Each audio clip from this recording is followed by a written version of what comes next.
au 19e, et pour éviter d'alourdir le gros linteau en pierre, ils sont venus évider les ailes qui se trouvent à gauche et à droite, qui sont complètement creuses.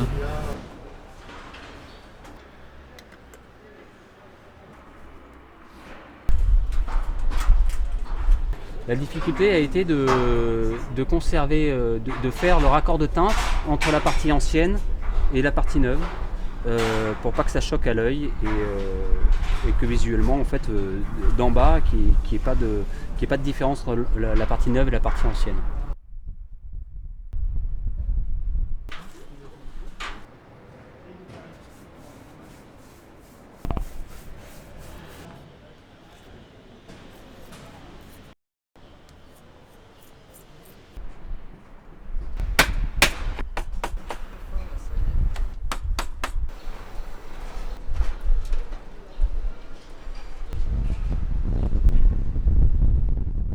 Le cuivre a pour but de venir protéger les poteaux en bois. Ce sont des grandes feuilles de cuivre qui sont pliées, retournées et assemblées pour assurer une parfaite étanchéité à l'eau.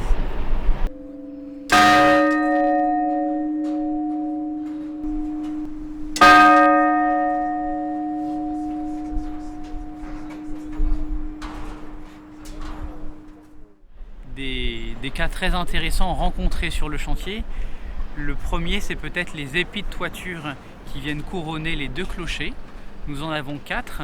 Les textes anciens nous ont appris en phase étude qu'ils étaient initialement dorés à la feuille d'or.